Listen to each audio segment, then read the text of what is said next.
Helpful for life. Okay, that's enough rice education for today, but how do you cook this stuff? Well, you want to cook it so it's not too hard, but it's not too gummy or mushy. And unless you're making a rice pudding or a risotto, you're going to want to rinse the rice before you cook it. This will remove excess starch, which will prevent it from being gummy. However, if you're cooking brown rice, you don't need to rinse it. So, if you're going to rinse the rice, put it in a fine mesh sieve and run it under the tap until the water runs clear. Then, put that rice, some water, some salt in a pot on the stove to boil.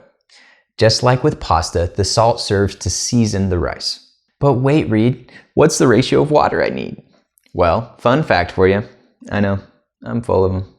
Most, if not all, rice can be cooked with a 1-to-1 rice to water ratio. However, that's only true if it is in a perfectly sealed container. For example, if you're cooking sous vide or in a pressure cooker. If you're not cooking in a perfectly sealed container, you have to account for evaporation. Because of that evaporation, the amount of water you need will vary based on the equipment you use. That being said, if you want to have the most repeatable rice, use the same pot, lid, and burner every time. Then you can simply vary the ratio until you find the perfect one that works for you. So each time you get a new type of rice, the first time you cook it, check out the ratio on the packaging, or of course you could look one up online or in a recipe. However, just know that the rice may not come out perfect the first time. Then all you need to do is cook it with the same pot, lid, and burner next time, and you can vary that rice to water ratio to reach your perfection. Now you got a pot of water with some rice and salt in it heating up.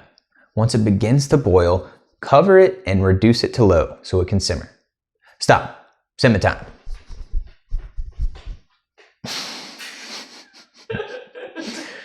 Let it go for the length of time on the packaging, or if you got your ratio elsewhere, use the time that they suggest.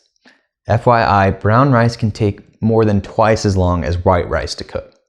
At the end of simmer time, you want to leave the lid on and take the pot off the heat. Wait an additional 5 to 15 minutes. This step isn't required, but if you stir too early, it's possible that the rice could break apart and get mushy. Finally, fluff with a fork, not a spoon, and then serve. Finally, if you want to amp up the flavor a little bit, you can do some or all of the following. Of course, you could add herbs and seasonings. You could add butter after you cook it. A lot of people do that one. You could use stock or broth instead of water.